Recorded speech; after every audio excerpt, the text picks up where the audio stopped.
The decision by Russian President Vladimir Putin to deploy troops to eastern Ukraine has put the world at knife edge.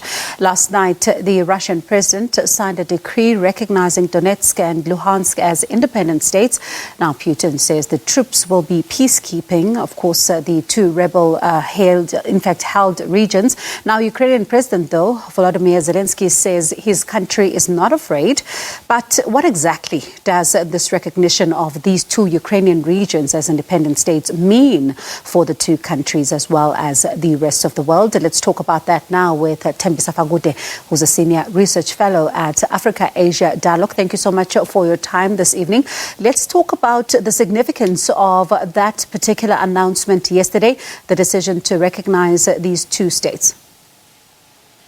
Well, it sets a very dangerous precedence and seeks to empower the separatists and all those who want to or who are engaged in the expansionist projects in their countries. So you're going to have likely more secessionist movements seeking or demanding the same in their own countries. As I've said before, that we have these people all over the world. In South Africa, for example, we've got people who are looking at separating from South Africa. A grouping in Cape Town not long ago was calling for separation from South Africa proper. We also have people such as the Afrikaners in Orania who are also seeking to separate from South Africa. Across the world, China is certainly emboldened in terms of going ahead, also seizing the territories that have been independent for better part of their existence, including Tibet, including Taiwan and Hong Kong. So this sets a very wrong precedence. But the entire bullying tactic of Vladimir Putin regionally is also threatening. Countries like Georgia, Belarus, although at the moment they, of course, enjoy a pro-Russian regimes, but chances are unlikely that you'll see democratization of those countries as long as Vladimir Putin is in power. Let's talk about what this all means, because a number of people are saying that this is literally a one-man show, despite the fact that everybody else is involved, but it's all about him. Yeah, well, Vladimir Putin is one of those Russians who was disappointed when the Soviet Union dismantled between 1989 and 1991. And he seeks now to resuscitate that glory once again of the greater, the glorious Russia. And that's why you see him very active these days in terms of entering Ukraine. This is not the first time. In 2014, if you remember, he annexed Crimea.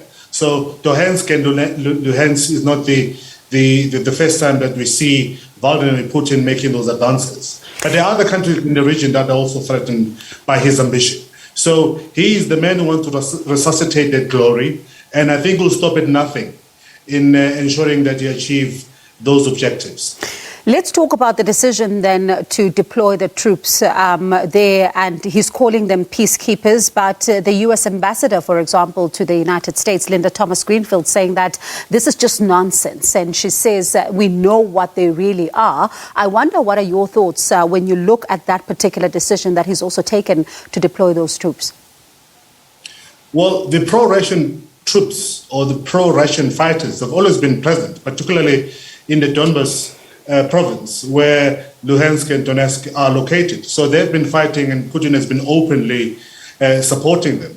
But you can't argue with him at the moment, because the current drills or the military presence that we have experienced over the past couple of days is within the Russian territory. So we have to take his word, but of course we all know that right now it's all daggers drawn and is ready to move into Ukraine. But that will cost him a lot, because the NATO and the United States are resolute in their commitment that they will punish him severely, particularly when it comes to matters of international banking, etc. We know that there are now threats of suspending the SWIFT alliance or cooperation with the Russian banks. And if that does happen, chances are big business and international businesses that are currently located in Russia will suffer dearly. And it's the elite, one will argue, that might just pose a threat to Vladimir Putin's government moving forward, if indeed their livelihood and comfort is threatened by this conflict. Now, we've seen, a different response, as you've alluded to as well, from, various world leaders. South Africa is also, calling now for all parties to approach the dialogue with a spirit of compromise, saying that, this is in order to move the process forward without accusing anyone, and even saying that this is something that will not be helpful in the efforts to resolve conflict should there be a matter where somebody is pointing fingers at another. I wonder, how do you think the African continent as a whole should be responding to this particular matter, especially because it's now put the entire world on tenterhooks? Well, there's nothing much that the Africans can do, particularly South Africa. We are dealing with a man who's extremely confident and proud, Vladimir Putin, notwithstanding, of course, that we are part of BRICS coalition. But I don't see South Africa nor the African Union doing anything to stop Putin moving forward.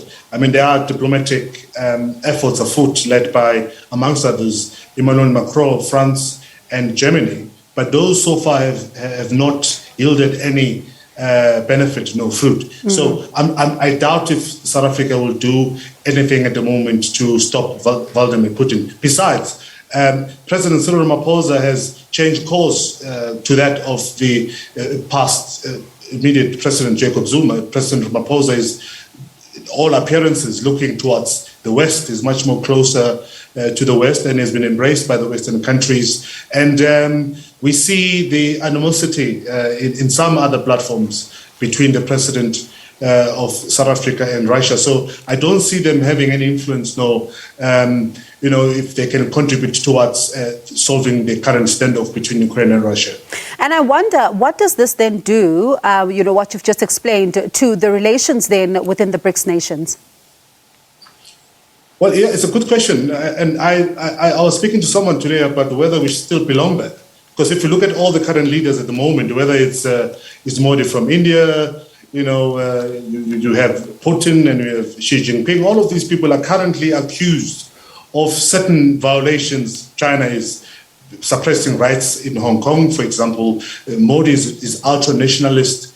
Advances in India is also problematic. Now we have Vladimir Putin. So I'm not quite sure whether we still belong in that group of one will call dictators. Perhaps we need to reconsider our position within BRICS, given the current attitude of the main leading figures within the coalition.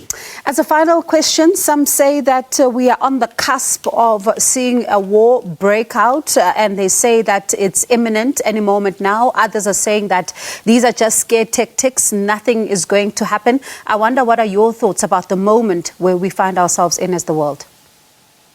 Well, yesterday was a soft invasion of Ukraine, but I don't see an all-out war ensuing in that part of the world. Yes, Russia will walk over Ukraine should there be a war.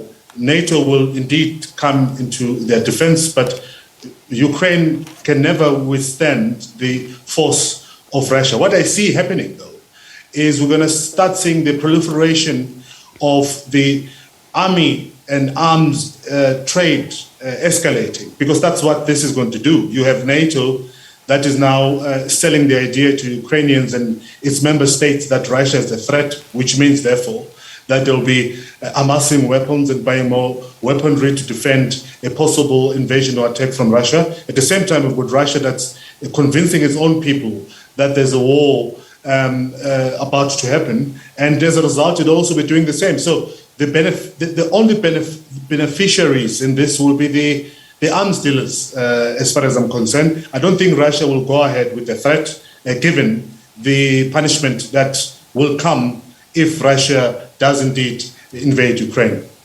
All right. Thank you so much for those insights. Do appreciate them. That was Tembisa Fakude.